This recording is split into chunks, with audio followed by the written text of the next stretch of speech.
Shalom, this is Kayla Sprague with another All Israel News update. Israel is currently facing major security challenges on both its northern and southern fronts, as an escalation with Hezbollah along the Lebanese border has compounded with the ongoing war against Hamas in Gaza. The flare-up in the north began when Hezbollah struck a sensitive Israeli military surveillance site near the Golan Heights in Israel. Israel responded with airstrikes up to 82 kilometers inside Lebanon, hitting Hezbollah rocket and drone facilities.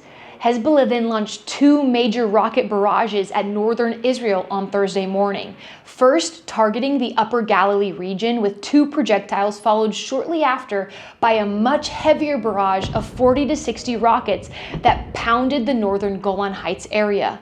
Hezbollah indicated the attacks were a retaliation for the alleged Israeli killing of one of its senior field commanders in recent days.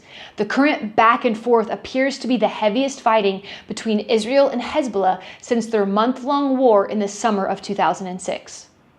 Meanwhile, in Gaza, where the Israeli military has engaged in a massive ground offense against Hamas since October, a fierce political dispute has erupted between Prime Minister Benjamin Netanyahu and Defense Minister Yoav Gallant over the future governance of the Gaza Strip after the war.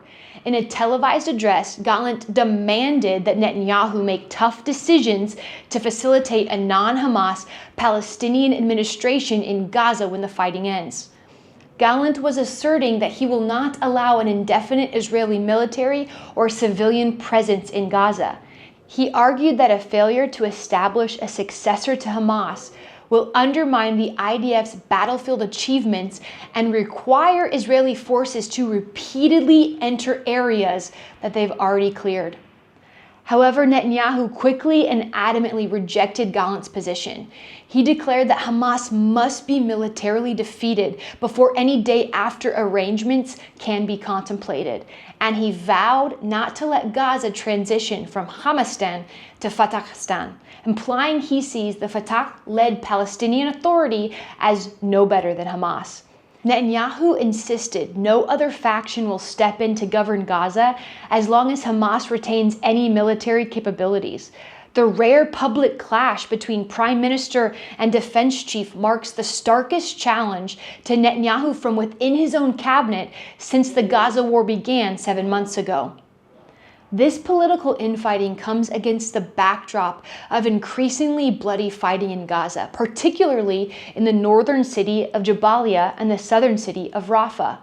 On Wednesday evening, 5 Israeli soldiers were killed and 7 were wounded by errant Israeli tank fire as they operated in Jabalia.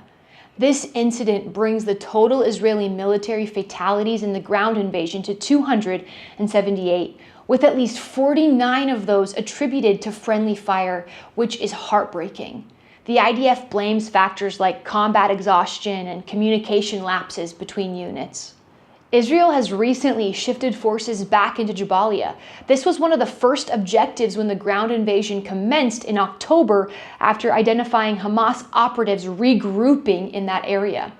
At the same time, the military's elite commando brigade has been newly deployed to Rafah as the government weighs a wider offensive there. Israel believes Hamas has concentrated 4 of its 6 remaining battalions in Rafah, but it has faced pressure from the US and other allies not to launch a full-scale assault on this densely populated city. The rapidly spiraling conflicts on the Lebanese and Gazan fronts are expected to intensify in the coming days as Israel's political and military decision makers debate the next phases in the campaigns against Hamas and Hezbollah. With tensions spiking to levels not seen in years and domestic discord adding to the urgency, fateful choices loom for Israel on both its northern and southern borders. Much will depend on whether the government can formulate a cohesive strategy, balancing the immediate need to inflict decisive blows on its enemies with a viable long-term vision for regional stability, particularly in Gaza, whenever the guns finally fall silent. Thank you for continuing to pray for Israel's leaders during this pivotal moment in history. We need the God of Israel to help unify those making crucial decisions in the coming days. And as always, thank you for watching today's All Israel News Update. Stay tuned for more coverage.